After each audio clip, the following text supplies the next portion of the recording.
Welcome to Prose Cons, a podcast by writers for writers, brought to you by Precipice Fiction.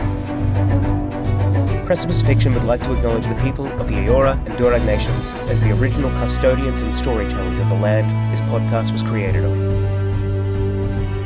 All right, hello and welcome to Precipice Fiction, the podcast where sometimes we feel like prose, and as you'll very much discover in this podcast, sometimes we feel like cons. Today with me, I have Ali Burnham. Hello, hello. I have James Healy. Hello. And I have Paddy Boylan. Hi. Cool, and I'm Alex. What we wanted to talk about today was writer's block. Now, if you look online for quotes on writer's block, and I did because we're going to use one at the end, there are so many. I think there might be more writing on writer's block than almost any other topic that exists. And a lot of it is very dismissive. So not going to go down that road. Dismissive? Very dismissive. Yeah. What, so like people saying like, oh, those who experience writer's block are pea brains, and that's terrible. They dismiss writer's block. Okay, that's good to know. Yeah, just people saying like, just fucking write. Excuse me, I'll bleep that. Yeah, but that's not the avenue I necessarily wanted to take today. I actually wanted to break it down into three different components, get really granular with it, and just go through those, I think, as we do.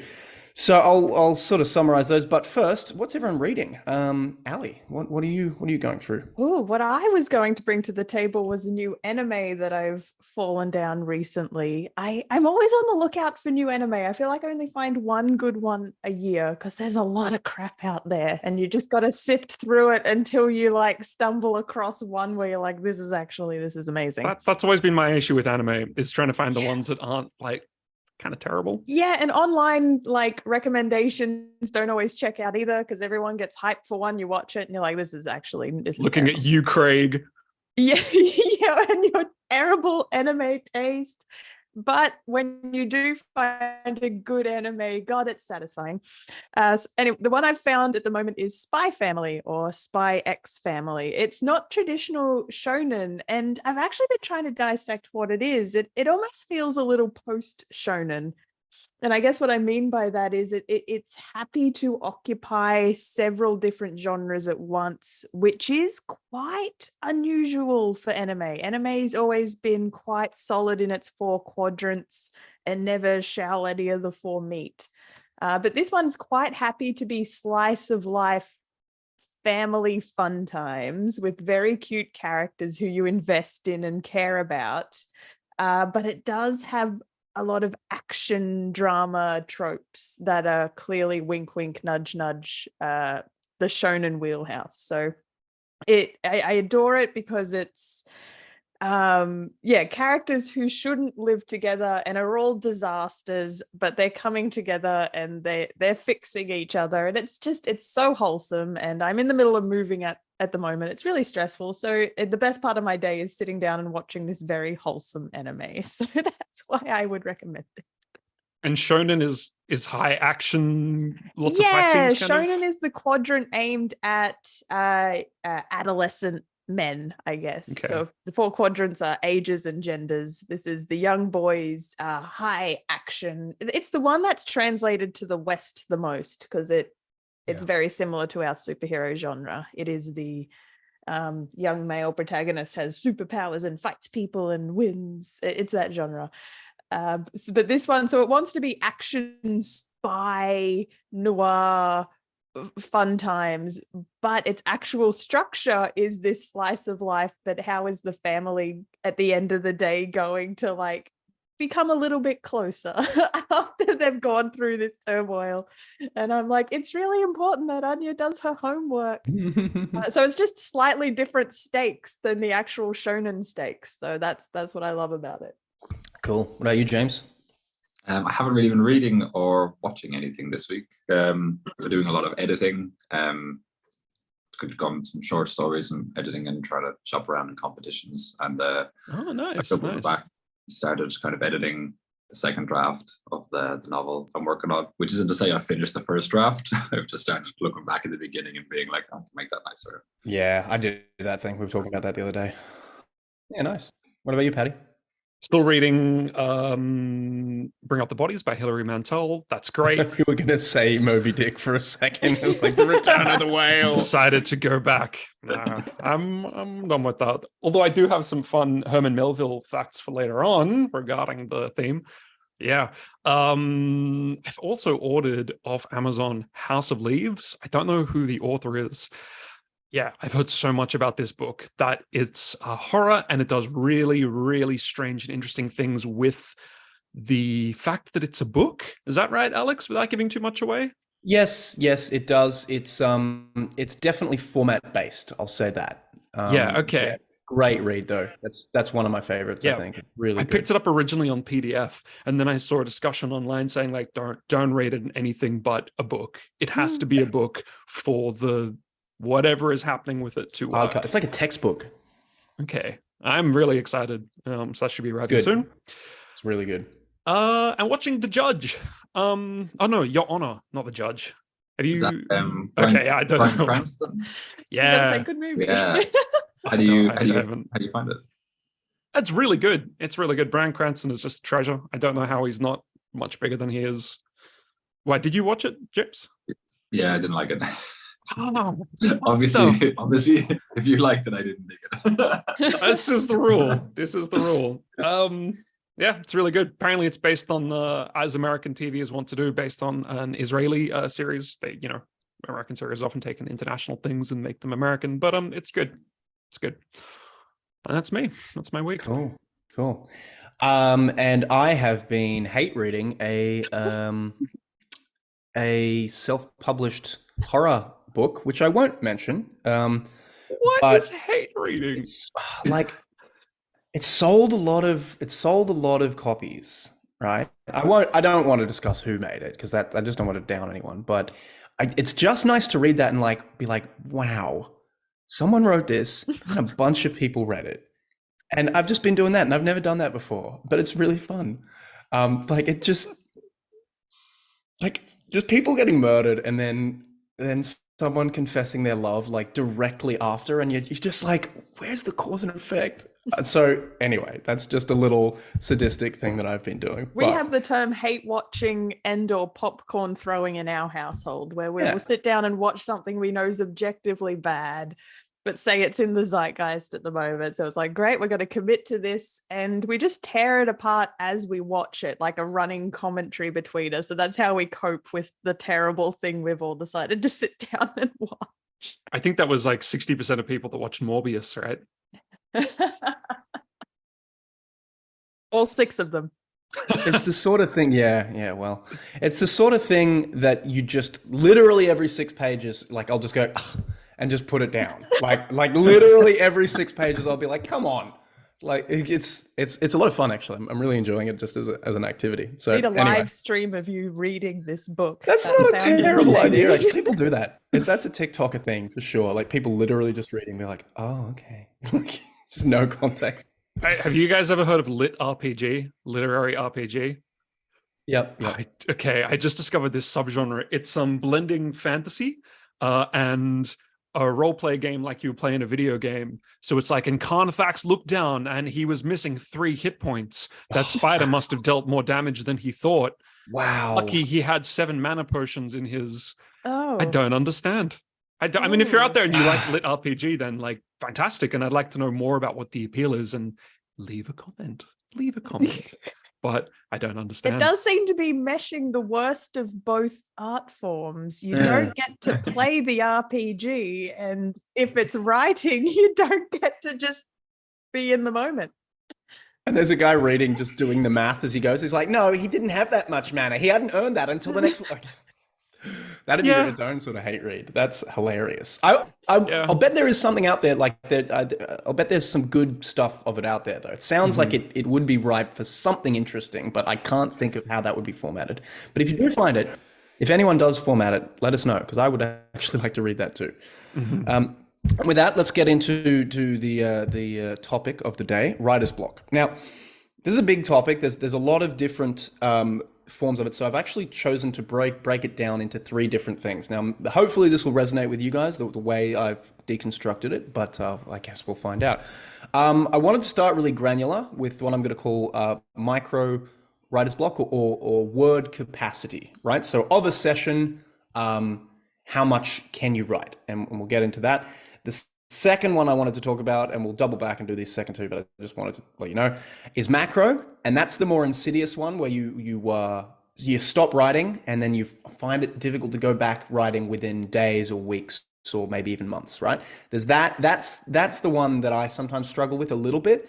But the real, like the big one that I actually don't have as much experience with, but I know is really, really tough, is the existential writer's block, where it's like, I can't start, I don't know what to do it, or I've literally put this manuscript down for years and I don't know how to do it. Like that big, like wide level, like this is just paralyzing to me. So we'll sort of delve into that. But let's get granular to start with. Like, so I have a fascination with finding out the rough word count of writers per day. I can tell you off the top of my head, Stephen King does about 2,000. I believe Brandon Sanderson does about 1,600, 1,500.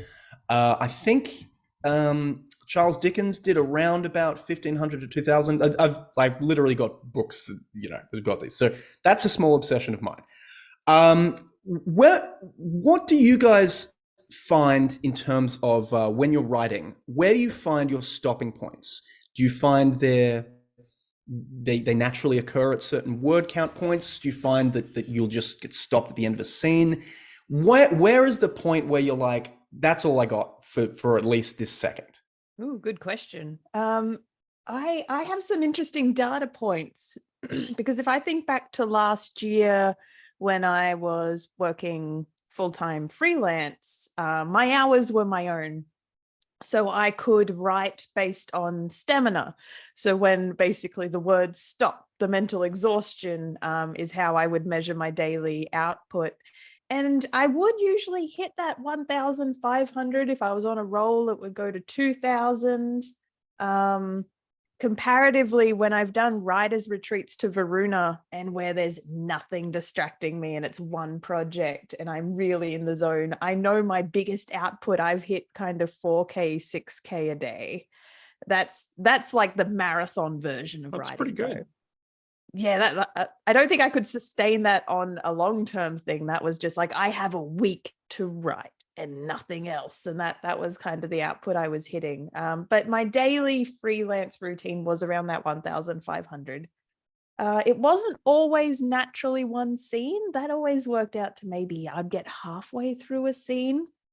But that's kind of when I felt my brain would start to go to mush a little bit. I would need to get up, go away from the computer, do something else.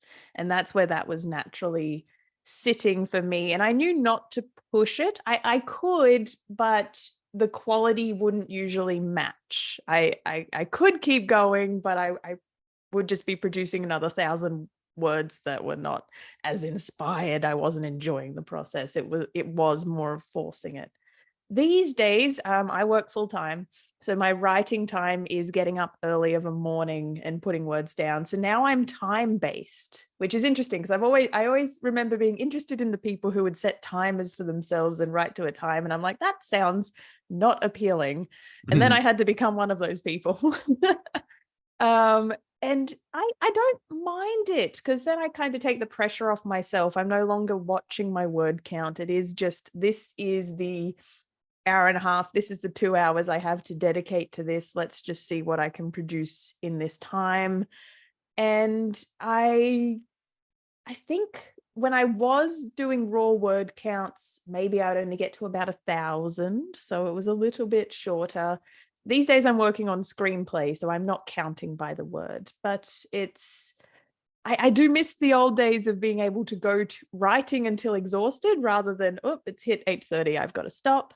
But it's just a different way of thinking. It keeps me focused. I just do what I can in that time, and that's satisfying in its own way. Yeah, I've always found that writing to a time has been not restrictive, but I find myself watching the clock if I'm watching Right, it, yes. and I'll be like, oh God. And that to a degree happens with word count as well. So Yes. these days, something I've been trying is literally just writing to a scene, and being like, well, look, when the scene gets done, and I don't, you can make an arbitrary stop mark to do that. I'll finish then. But what I usually tend to find myself is that I get this first little weird block at about 500 words, and I'm like, oh man, I feel like I need to take a break. And then I kind of, it's almost like a biomechanical thing. I push through it, and then I get to about 1300, 1500, and then I get that second block. And then usually at that point, if I keep going, I can keep going, and it'll almost, that last, I don't know, maybe if I get to another 1,000 words, and which is a bit of a push, to be honest. But it will feel almost like it writes itself, like I've sort of hit that flow state. But it does take me about 1,500 words to get to it. Not that I always get that far, which is unfortunate, but there is really that sense of momentum at getting to that point. How about you, Paddy? What's your experience?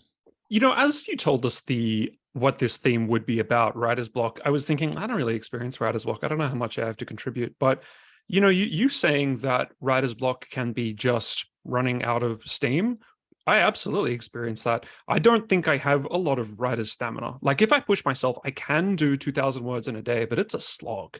It's a real marathon. I usually do like 500 words, and then, like you said, Ali, my brain has turned to mush. And then 500 words and my brain's turned to mush. And I need to do things in between. So if that turning to mush is like minor writer's block, then yeah, I totally get it. I really have to pace myself. And isn't it weird how something like writing can be exhausting? I don't know what's going on there, because you're sitting in a chair, like putting words down. But apparently it's incredibly draining. Yeah, like you feel like people do 8-hour days or 10-hour days sometimes in front of the computer, and you feel like you should be able to do that. You should, yeah, absolutely. Yeah, it's not. You can't do it really. No, and it's bizarre. Yeah, so I usually, 1,000 words is good for me, and if I can get to 2,000, then great. Yeah, no, that's interesting comparatively. Like I feel like if I dedicate 2 hours to writing and the amount of work my brain does, that will still feel like the most productive part of my day. I then will go and work a full day at work. So I'm 6 hours in front of a computer doing other tasks, but I'm not as activated. That's not as satisfying. That doesn't feel like I've done quote unquote as hard work. Yeah, working for other people sucks. I think there's a part of us just rebels against it, right? Oh, it's just not that satisfying, like high-powered thinking. And you're just like, wow, at the end of that, I really achieved something. I was working hard. So it's just, you're in a different gear than when you're in the lower gear, even though you're there longer. It's worth bearing in mind as well that the brain actually uses more energy. It's like generating more electricity physically than any other part of the body. So in a sense, you are actually using up more energy. I don't know how to quantify that, though. I'm sorry. Someone's going to go into the comments like, that is a patent lie. Alex is an idiot. But no, it does use up a lot of juice from what I've heard. I've been kind of writing with time constraints at the moment, just because I'm working and then I'm doing stuff in the evening. So my writing space is kind of just in between work and whatever I have on that evening. I tend to have almost no energy as well at that point. But I've been writing in the emails and then just emailing it to myself. So when I get home, I just transfer it over into like the documents that the story is in. And because I've been working on the same thing for so long, I have a very consistent about 900, 1,200 a day word count, but that is I can't see what the word count is when I'm writing it, so I don't know until I get home what it actually was. But I do the same thing where I kind of pick a moment, or I pick a scene, or it's just kind of something in the scene where I'm like, right, I know this is the conflict, so I'll just write that, and I kind of just write it until I feel like it's lost its energy, or I've come to kind of a natural point where now I have to move on to the next thing. And then I kind of stop, send the email, get home, and I'm like, oh, cool, okay, it was literally about 900, 1,200 every time. So I know that when I go back and start editing that, not every one of those scenes can be the same consistent length. So there'll be a lot to chop or add. But yeah, that's kind of how it's been going at the moment. Now that I'm going back and doing the second draft, because I've been looking at because I'm pushing out 1,000 words and just trying to hit that point. I feel like the content hasn't been as strong as it could have been. So I'm going back and looking at the second draft and trying to do it in 500 word bursts, but dividing it up during the day. If I sit down to write 1,000 words, I'm like, right, just get the 1,000 words down. But if I'm sitting down to write 500 words, I want to make it really, really good. And I feel like I have the time to do that. So I think if I just divide it into 2 writing bursts a day, that'll have the same speed, but with better words, basically. The quality, yeah. Just as a minor tangent, Alex, I'm now listening to James talk and listening to yourself talk. I'm wondering if writer's block hits plotters and pantsers slightly differently. Because I know I've only discovered this very recently about myself working on the screenplay, that I will hit a wall and get a very typical sense of writer's block where the white page is staring at me, if even though I've got a plan and I'm trying to force the scene and it's not working, I've recently identified that means there's a problem with my plan.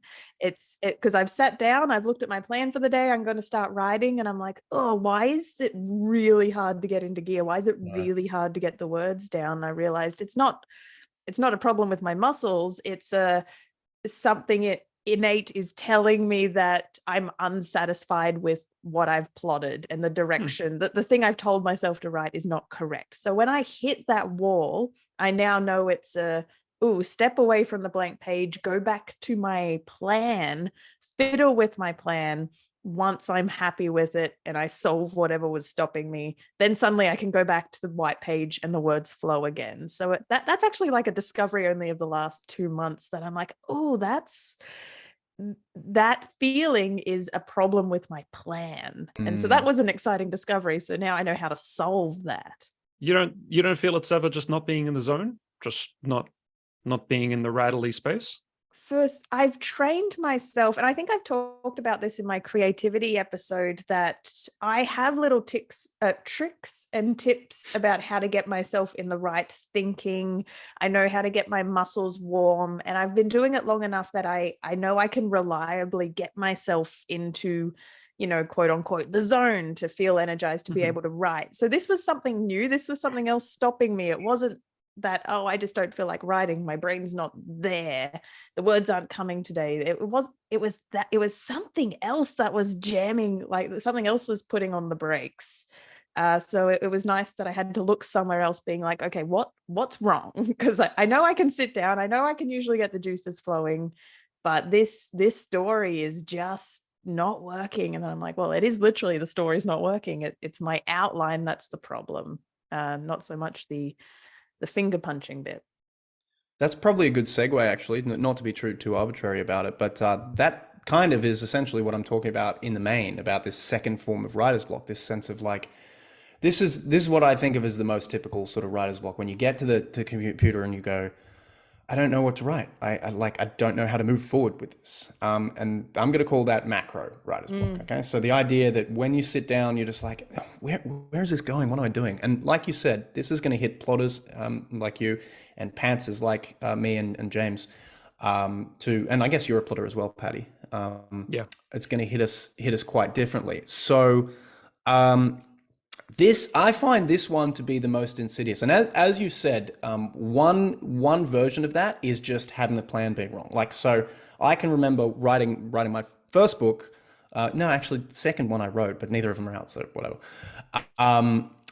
Where there's a character in one of them that dies. And I wrote a whole big chunk of the book going forward before I realized, no, the wrong character died. And in retrospect, that character shouldn't have even been in the book. The pantsers dilemma, right?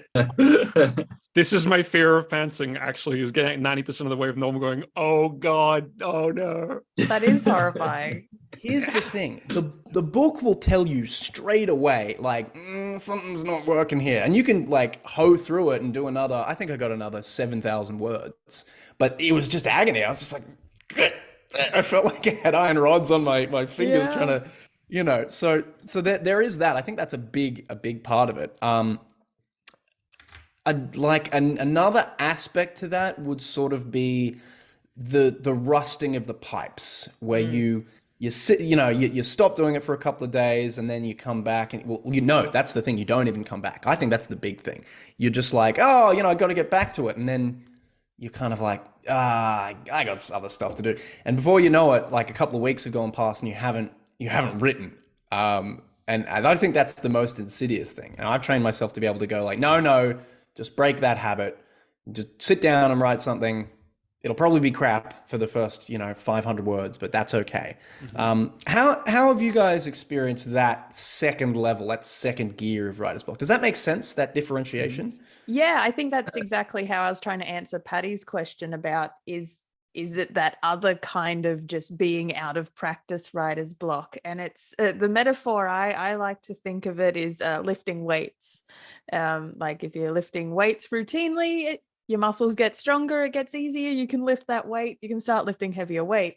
But even if you take a week off and then you go to lift that same weight, you can't do it. Your muscles have atrophied. It is suddenly harder. And that's exactly what's sitting down at the keyboard and being like, all right, I'm going to get into writing zone. And if you've taken a week off, it's like, why is this arduous? Why is this hard? And it is hard. I haven't been first drafting prose for a while, and I'm like aware that when I try to do it in January, it's going to be a challenge, but I'm aware that's coming. I'm used to that feeling. I know what that kind of writer's block feels like, so I can prepare myself for it and know how to tackle it. I relate to that, what you just said there, Ali. When I kind of started writing first drafting again earlier on this year, I just felt like I had no idea how to like dive in, even to a short story or to kind of this longer project. The longer project was very daunting because I couldn't even sit down and write a short story.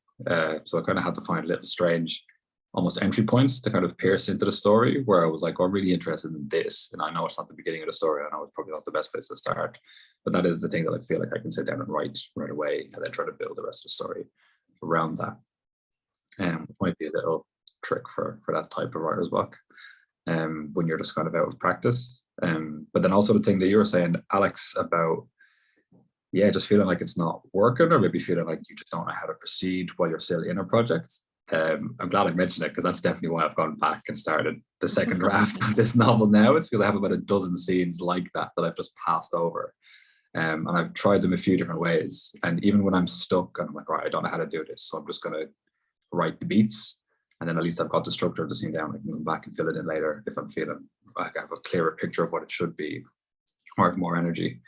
But for a bunch of these scenes, I've just gone, no, I don't really know what's meant to happen here. I was going to skip this. I know what's meant to be on the other side of it, and I'll just proceed.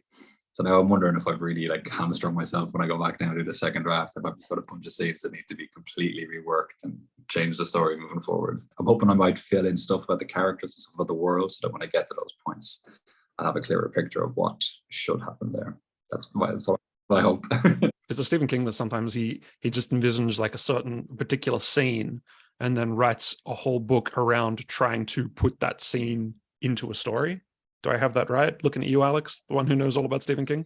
The Stephen King archivist. Yeah, I might be thinking of someone else. I don't know, but I think that's no. I don't know if that's him. I'm sure he's done that. I'm sure he has approached it like that. But I think it's usually like no. Actually, you're right. He said that about The Shining. Like he imagined like just Danny walking down and being chased by a fire hydrant, and then wrote the whole thing about that. But there was a whole lot of sort of like he was in the hotel, and there was a whole lot of inspiration around it. But yeah, essentially, I'm glad. You brought up the skipping scenes thing there, James, because I think that's super important and something I just forget to do sometimes. Like I'll just be like, I have one of those very obsessive compulsive brains where I'm like, no, I have to finish it. I can't just skip it. Like I can't just get over it. So I have to make myself sometimes go like, okay, look, this, for whatever reason, this isn't working. Maybe just put it down, come back to it later. And then sometimes I'll forget about it and send out a draft, and someone will be like, so this scene finishes on an end. What like? I find that so fascinating. I've heard of these amazing people that have the ability to skip scenes and come back to them later. I can't think of anything more terrifying. I feel like I have to write chronologically. There's something about trying to comb my voice or finding the story that I have to do in a certain order, that if I skip a scene, I'm not going to go, I don't know if I'll be able to come back and access it, or the voice will suddenly not match if I try to do that, or it feels like letting myself off the hook a little bit. Like if I get up to a sequence and I'm tempted to skip it because I'm like, I can picture the next scene far more clearly. It's ready to go. I put the brakes on myself and I'm like, no, do the hard work, Ali. You got to write this, otherwise you'll never write it. The way I see it, I think I am inclined to write scenes, is that if I have, like, let's say 5 really strong ideas for scenes in a story, I know that I can write those vividly and immediately because I've got the idea. Once I've done that, the really hard work of writing the stuff that's, I don't know how to write this, I know what I'm going to do, kind of evaporates a little because I've already got those linchpins of the story, and then the rest is filling in details. So that just seems, I don't know, the easy way to do it to me. Maybe easier isn't good, I don't know, but that's how I work. It's funny you described it as letting yourself off the hook, Ali, because I feel like it's a lot more like walling myself in. Because I'm like, I know on the other side of this scene, or like a character needs to be dead, and then this character needs to be in possession of this thing. Well, I don't know how that's going to happen, so I'm just going to push ahead. And now I'm left with this chunk in the middle of the story where I'm like, I'm really committed now to the fact that on the far side of that scene, things are very different. Wow. I think some of my best stuff or some of my worst stuff has come out of being trapped in that way, where I've just had to figure out a way to make it work, and work with what I have, maybe put into the world and put into the scene to get them to that point. Like, so you need to work from a point of low-key terror in order to navigate your way out. Yeah, I really do need to put the cart before the horse and then just make it work. The only way I can, so say if I have a very vivid climax and I'm in murky waters before getting there, I won't let myself skip to the vivid climax, because one, I'm reassured it's there when I get there. I'm not going to forget it. I know it well, but it needs to be the shiny thing on the horizon that's going to get me through the crap bit in the middle. I can't quite envision yet, because I'm like, look, this is going to be hard now, but then woohoo, how good is it going to feel when I can get to the bit I can imagine really, really clearly? So it's my own personal motivator a little bit. I reckon if I just jumped from shiny bit to shiny bit, I would never write a functional story, because I'd never be inclined to go back and write the in-betweeny bits. See, it's funny because I find the big scenes that I theoretically know about, like, I find them terrifying to write, because I'm like, I know how this is meant to go. If this isn't as good as I thought it was in my brain, I'm screwed. I find oftentimes I'll find the best scenes just the little weird in between bits that just pop up. Like there was this one in the very first thing I wrote, the very first book. Was that Challenger? Yeah, Challenger. Yeah. Where it's just literally a scene about like an older brother like explaining why you need to lock the bathroom door instead of like just yelling at people if they bust in. Like that's it. And it's like one of my favorite scenes in the book. It was a really good scene. It just encapsulates a lot. But that was just like, oh, I guess this is an interlude now. Like, whereas some of the biggest scenes that I had planned out, you start writing them and you go like, oh, this isn't going the way I thought at all. Yeah. Which is maybe indicative of my whole writing process. With that, I suppose, and I honestly don't know that any of us are really qualified to speak on this. I think I have an idea about it, but the big one, this is more for people listening who are like, look, I really want to write, but I just can't get started. I can't seem to do it. I can't, I can't figure out where to jump into it. And maybe you guys have had some experience with it. I've always felt that, not to be pretentious, but I don't really think of myself as a writer so much. I was always a musician, so I very much experienced that sense of, but what if it's not good enough with music stuff? But because I came to writing later, it's this secondary thing where I'm like, well, I just do this. Like, this is something I do. It's not something I am, right? And I'll kind of, so I'm okay with just writing crap, I guess, and then just fixing it later. Whereas with music, I'm like, oh no, if this isn't working out now, I just have to scrap it. But yeah, do any of you guys have any experience with that? Like, just the act of it itself is so terrifying that you couldn't do it. Did you ever have a period where you're like, I don't know how to get into this, or I don't know how to access this? I'm I'm potentially suffering from this a little bit with my historical fiction in the pointy end editing. So it's not so much writer's block with my first drafts. It's coming later when I'm trying to hold it to a really high standard and I'm kind of petrified I can't get it there. And then that's stopping me from going back and even trying, which is unfortunate. I know I will, but it's a very scary thing. I'm like, when I go back and like, I know where I want it to be, and I'm questioning whether or not I am the person to get it there, which is silly. You do this for years and years, and you do it again and again, and you're used to it coming, and you're like, look, you just got to go through the motions, and you can do it. But every project seems to have its own moment of doubt. Even my screenplay at the moment, I'm like 5 pages from the end. No joke, I'm so close, but this has been a redraft that's almost been 6 months in the making. It's a marathon, and there were points along the way I'm writing it and I'm like, yeah, this is shit hot, I'm so good, I'm doing this, and then now I'm at the end and I'm reflecting back and I'm like, what have I spent 6 months doing? I'm pretty sure this is nonsense and terrible. So just it's pendulum between, I guess it's more self-doubt is what we're talking about, this existential, it's me and my value and my sense of whether or not I can do it that cripples my ability to go back in. It doesn't affect my first drafting, like you said, Alex, because I am at peace with creating crap in the first draft, but both my historical fiction and this screenplay are pointy end drafts, and that's when the doubt creeps in, because I'm like, it should be done now, it should be good now, why isn't it good yet? And that's when it gets slow and hard. Yeah, and that's a good. I'll just make a little point here. That's a good thing to think of in terms of that abyss in especially writing a novel. Like, because there is, I don't know if you guys have experienced, I certainly have. There's this lull usually in the middle of a novel where you're like, oh, this is getting really difficult, and I heard a story of Neil Gaiman where he was trudging through, I think it was what's the big one, American Gods, I think it was American Gods, and he was talking to his agent and he was like, look, I'm slogging through this, I'm just writing it, I've gotten to this midpoint, nothing's happening, it's just all a mess, and like, I just don't know if I can do this bit. And she just like pauses for a second and goes, oh, good, you're up to that bit. Like, it's just something that I think every writer goes through to some point. There's just this slog in the middle, like the pit of despair, I call it, which is just this point of like, oh man, am I any good? Is this any good? Should I bother with this? Should I continue with this? And the answer is always yes. Just keep going. Just keep going, at least till you get past that bit, you know? If you get into a point where you're in a flow again and then you want to stop, then you can stop. But you always will get out of that point.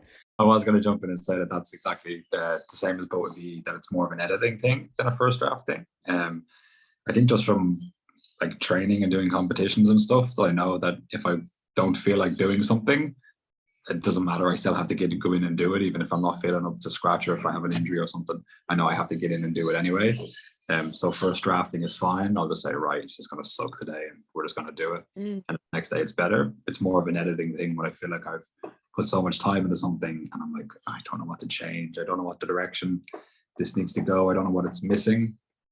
And it seems like just a paralyzing doubt just starts to like creep in and prevent me working on a project, and the idea of like picking up something new and working on that instead becomes really, really attractive. So yeah, that's kind of how I feel about it. I think there's a lot to be said for giving yourself permission to suck, right? Just saying, yeah, it's okay if what I write actually isn't good today, or even if this book is bad. And Alex, that's something you're really good at. That's different when it's a first draft or when it's something you've put hundreds of hours into editing, because at that point you feel like you're almost very high up on a tight wire and you're like, oh, if I edit it this way, I'm going this way, and if I edit it that way, I'm going that way, and I'm kind of committed from that point. And there's the Alex school of thought where it's like, you know what, that's okay. You just go to the next one, go to the next one, go to the next one. Yeah. Alex, right. I need a picture of your face on my wall, and every time I need that, I just look up at your take a screenshot. Your face. No, I really like what James was saying about when it gets really tough in the pointy end editing, that is when we're most tempted to then go, oh, a new shiny, and jump onto a new project. And it's sometimes embracing that, because one, it's fun. That's when writing's at its most fun, when you're kind of like, oh, new shiny, you want to jump on, you want to do the new writing. But it's procrastinating from work. You're motivated. But it's also fighting that a little bit, because you've sunk so many hours into the big thing, the thing that's probably been consuming you for years at this point. And I know the juggle of being like, look, I can just spend one more draft might get it there, or like just to justify how much time you've spent on it. And then otherwise you're also weighing that against, or am I just doing the same thing at infinitum, and this is madness and I'll never fix this? And I think that's a really relatable juggle for a lot of people. That's the trunk novel, right? You're like, am I ever going to get this to the point where I'm satisfied with it? Maybe. So just on a small tangent, I like thinking of it as two different streams. There's your craft stream and there's your taste stream. And your craft is, you're always skilling up. Each time you come back to a new draft, you're a better writer because you've done more writing. You're just more practice in it. You don't make the same mistakes you made the last time. So your craft is always improving. But then your taste also changes. And you're just by what you consume, the more books you read, whatever movies you're watching at the time is going to keep honing and changing your taste. Even as you get older as a person, you have different values, different experiences. So your taste is changing as well. And sometimes these things aren't always going to match or be in sync with the project you're working on at the time. Yeah. We talked about this a little bit in our When is a Project Finished podcast, but this idea that the project may never feel finished because either your craft is always changing or your taste is always changing, and it's where your current project falls at that intersection. Anyway, that is another thing that causes writer's block for me, in conclusion. I think also there's a lot to be said for the taking a break method that you were saying, because it is always tempting to follow that shiny object syndrome. And James and I have had a very similar experience with this. Like, sometimes you write half a book and you're like, this is too much. I need to sit down and do something else, or just like need to take a break. I need to take a couple of weeks off this. So, go write a short story or a novella or something and then come back to it. And I found I've had like a 6-month interval between doing something, but I knew that I would come back to it. So having that faith that I could do it allowed me to put it down and come back to it. The other version of that is writing, and I do this much more often, is writing the whole book, and then like just dashing off some crappy ending and being like, whatever, it's close enough, and then putting it down, not coming back to it for a couple of weeks, and then filling in the blanks, right? And this is something me and James were talking about recently. And I find that to be very effective, especially if you get some time where you can sit back and go, there is that plot hole there. Oh, okay. No, it was the mother the whole time. All right, no, I got it now. And you just you just fill that in there. So that's another, yeah. So I don't think there's anything, as long as you know you'll come back to it, I don't think there's anything wrong with just going like, I'm done for now. I just want to put this down and come back to it. Yeah, and I know that's something you've talked about as well, Ali, is just having like time away from the project, that maybe if you're not doing writing for 4 days, that you're still thinking about it, it's still hot in your thoughts, and you kind of figure out, oh, you know what, I needed to do this here, or I needed to make that work, or maybe this is the way the relationship changes and stuff. So yeah, sometimes part of the cure is actually distance. The break. Yeah. So yeah, I got that a lot. Paddy, you said you had some hot knowledge to drop on us. I did, in the half hour of cramming before this episode, because like I said, I feel myself pretty blessed to not experience writer's block very much. If I want to sit down and write, I can just sit down and write. And I kind of put that down to having a very strong inner, what's the word? The inner voice that's kind of dictating. I experience that very strongly. And he just seems to want to turn up on command, which is great. But reading around about this, there has been obviously a lot of different thinking about writer's block, and writer's block is something that's been experienced as long as people have been writing stuff. And what I thought was really interesting is the pre-psychological diagnosis of why people get writer's block. Because writing was always thought to be a thing of divine inspiration, right? There's something outside of you that is informing what you're writing. You've got a muse, or it's God, which always feels a little self-aggrandizing, but there you go, or an angel or a spirit. And often it was thought that when you have writer's block, it's because that divine inspiration has abandoned you. That seems really terrifying. The fact that your creativity doesn't come from in you, it comes from outside. And once that's gone, like, no, that's it. You're done. I could see a lot of writers just abandoning their work if they thought that whatever creative muse are just like, see you later. I'm on to the next person. That is horrifying what you've articulated, because I feel like all the solutions we've discussed today are because we inherently know, look, the brain is just an organ that sometimes gets tired. We are sacks of meat and hormones, and sometimes we can't function, and we're at peace with that. And that's what we use to soothe ourselves, to know we can come back and be creative next time. But yeah, pre that kind of thinking, what you're saying, Paddy, if you always thought it was an external thing, you'd be like, what God did I piss off? What rock did I step on? What stream did I piss in that sent the muses to flee from me? That sounds awful. It really would be.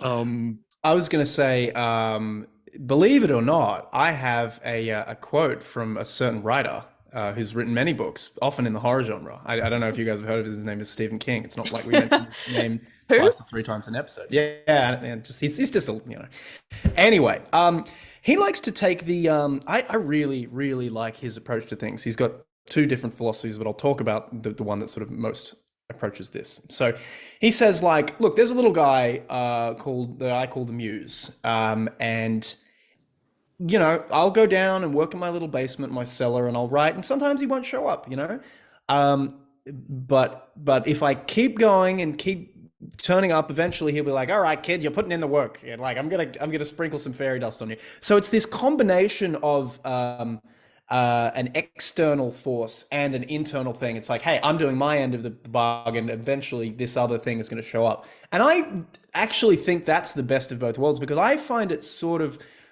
the idea, I don't know whether or not it's true, but I find the idea of inspiration coming externally to be actually quite liberating, because then you don't have to stress about like, oh, I'm not this genius of, it's just like, well, the spirits weren't with you today, and that's okay. So it's like that dual thing of like, look, I'm going to show up and do my bit. If you want to show up and bless me with some divine inspiration, that's great, but I'm going to be here anyway. I really like that approach, because it feels like it's the best of both of those options.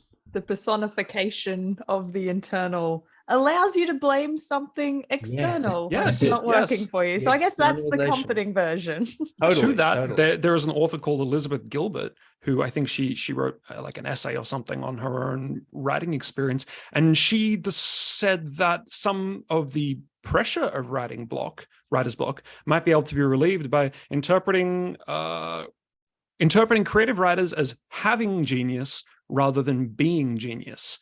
If you think you are genius, then of course, once it leaves you, you start like, oh God, what's wrong with me? What am I doing wrong?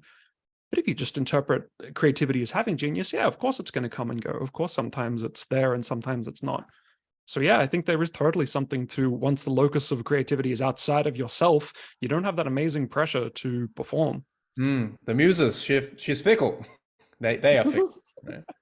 I think a lot of writer's block might be pressure to perform and putting your own work up on a pedestal.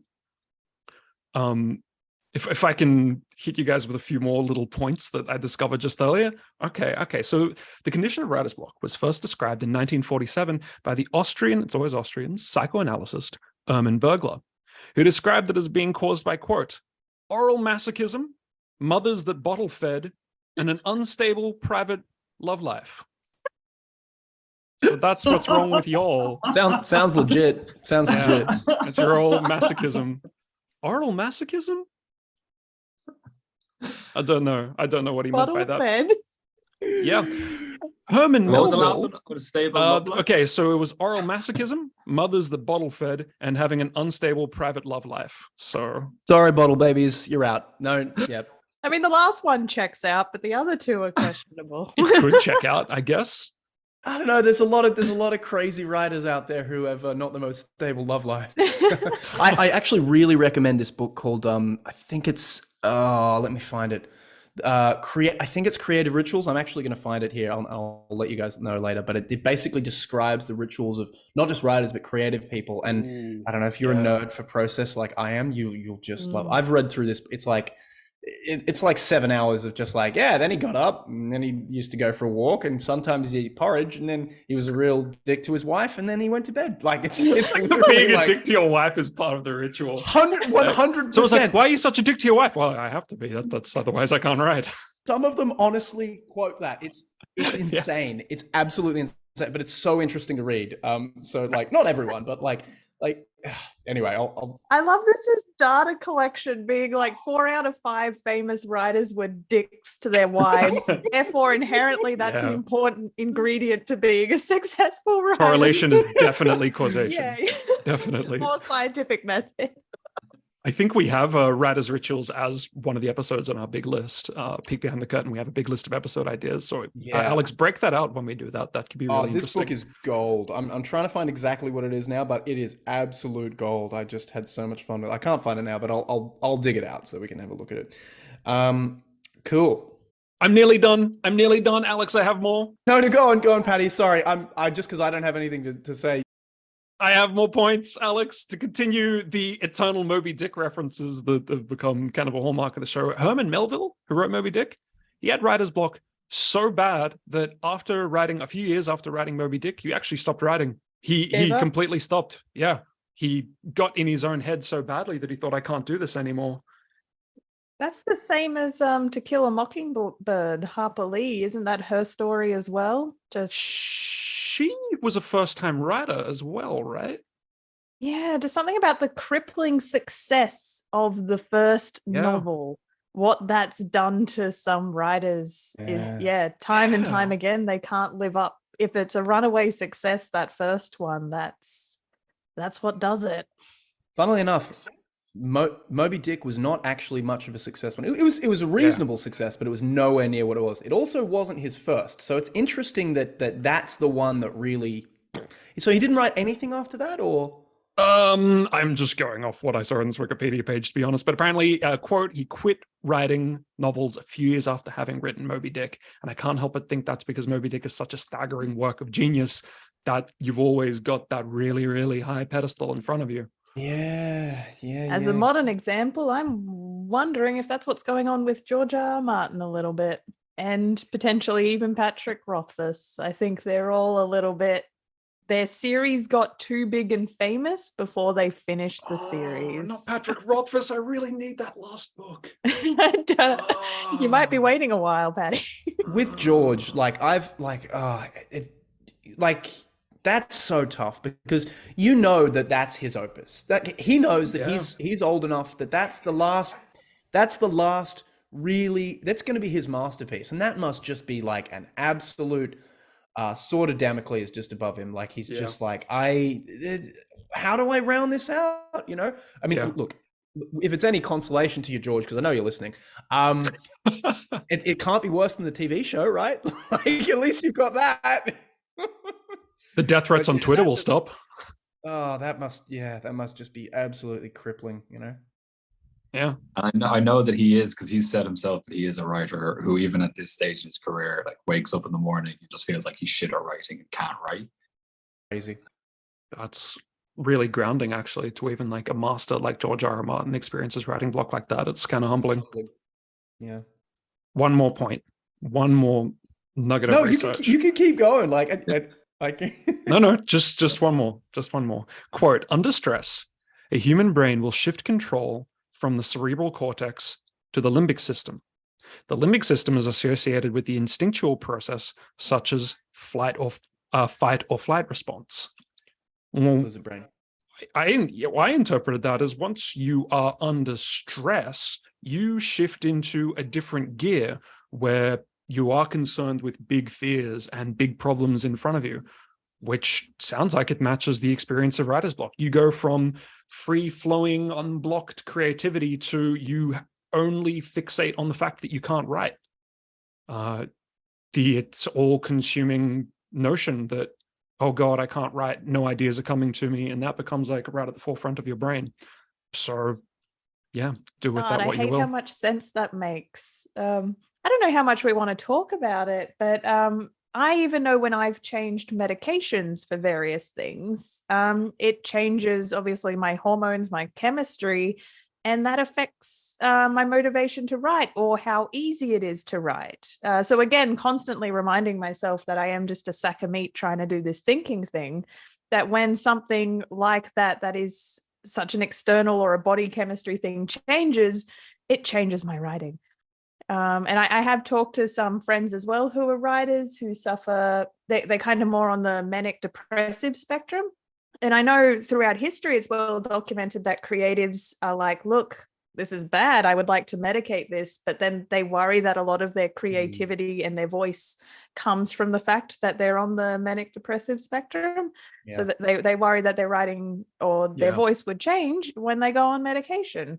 And it's, I don't, I've been talking to friends about it. I can read about all the great classic writers who have done it with this. I'm trying to think of some, what's his name? Jump in if you guys might have to edit this. I can't remember their names, but there are plenty examples of writers who, never medicated themselves because they were worried about this exact thing. I wonder also about writers that self-medicate with drugs or alcohol, and to what extent they're like, if I don't do cocaine every day, I won't be able to write. So now I'm kind of stuck. Yeah. Guess who experienced that? Starts with an S, ends with a K. Yeah, sorry, James, go on.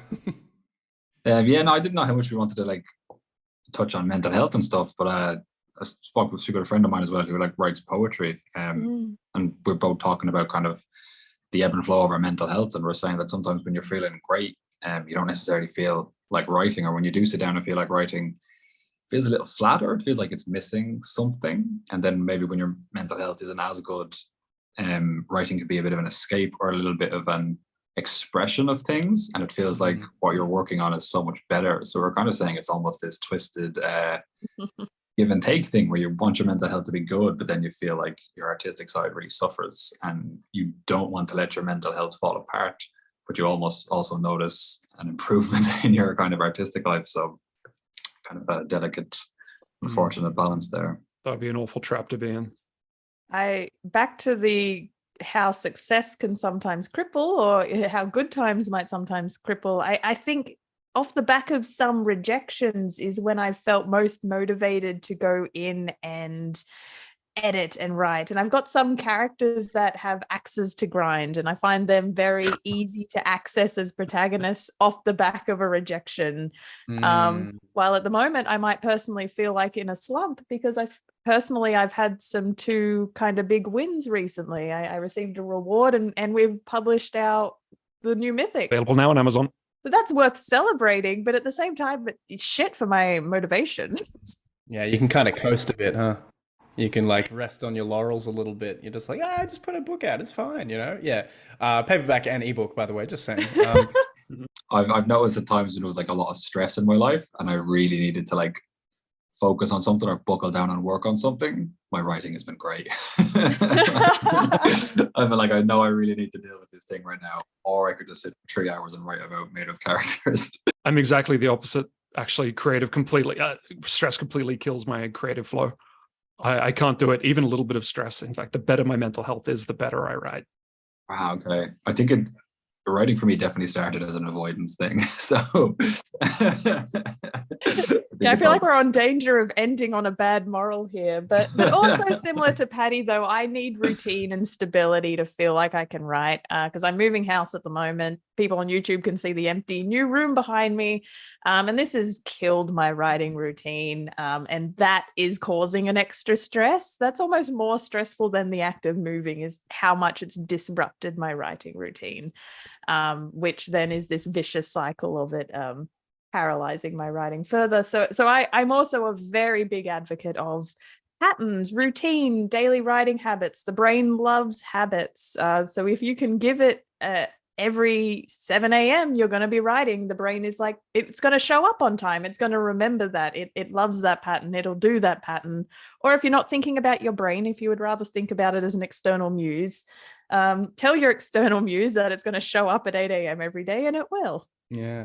Does anyone else also find that when they're not writing, they're like a worse person? Like, yes. if I'm not being creative, I'm objectively more irritable and more reactionary and more prone to just no, we were joking about this the other day, Alex, but 100% I am more irritable if I don't write that morning. I am a worse person at work because then I resent work because I'm like, I should be at home writing because I didn't write this morning. I make my life living hell for my partner and housemate because I'm not writing. It just, I am a worse person if I don't get that little out. It doesn't need to be much. It just needs to be my hour in the morning. But if I don't get it, it sets me on the wrong foot for the rest of the day. Do you guys, you might have different answers, think that it's because the writing is a creative, emotional outlet, or because if you don't write, you're conscious of the fact that you should have written and you should have been writing? I think it's both. I think it's both, actually. I actually think the first reason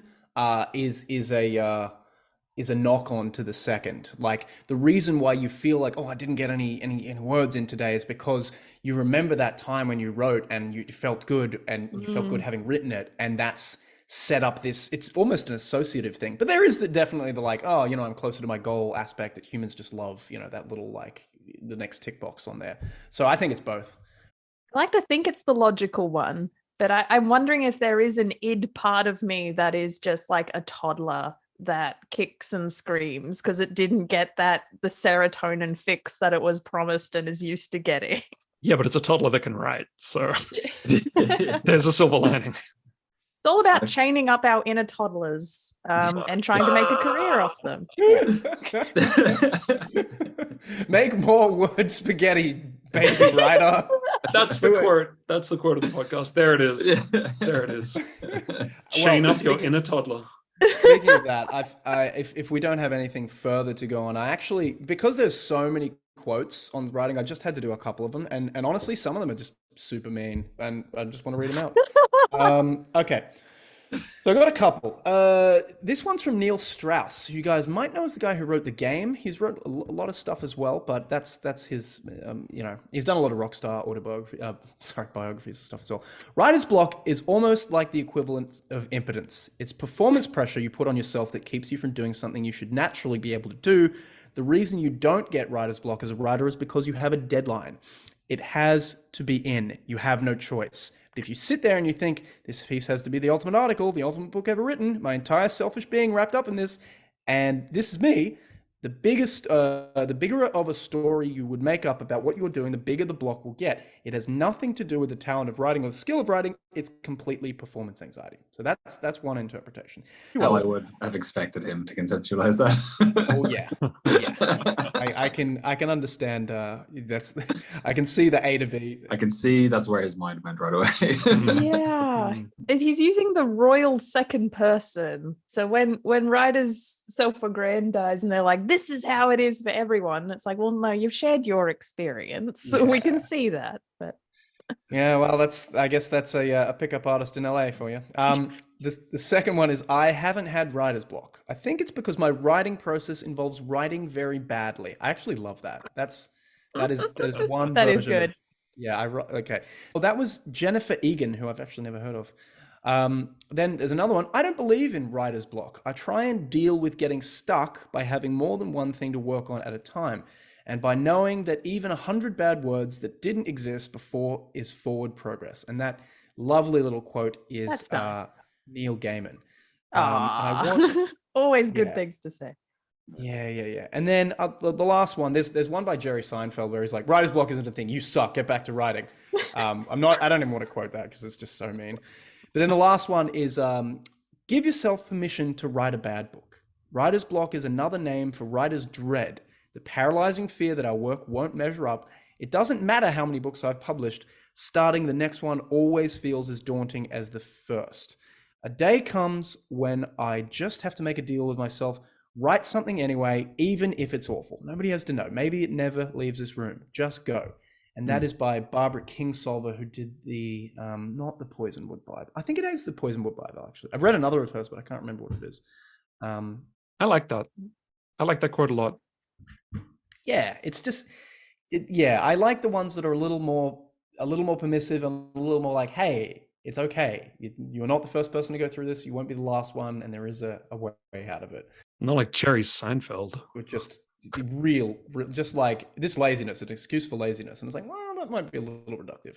Like, I get it. It's a very Hollywood screenwriter mentality, because it's just like, look, just do it. What are you bitching about? We're in a town full of people whinging about it. Just do it. And the people who just do it are the ones who are going to succeed. Like, I get that. And sometimes that motivation works. So when I'm pissing and moaning in front of the keyboard, also just telling myself, Ali, just do it, also works. But I don't think you can live on that. No. That's a good way to string yourself up. And it's also like when people say, oh, there's no such thing as depression, you're being lazy.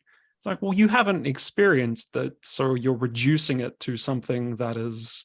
That makes sense to you. Just, yeah, that's... don't know, Jerry. Don't know. Empathy at the end of the day, I think, is the key thing. You cannot speak for someone else's experience because you haven't lived that experience. And empathy for yourself. And empathy, yeah, exactly. That's a nice phrase. Empathy for yourself. Well, someone, I forget who it is. Someone said, treat yourself as someone you really care, like you treat someone you really care about. That's good. Should be yourself, but yeah. Anyway, I think that's going to be it for today, guys. I really got a lot out of that. That was a fun one. I enjoyed that. Yeah. So I guess it's bye from all of us, and we'll see you on the next one. So long. Bye. You're listening to Pros and Cons, the Precipice Fiction podcast.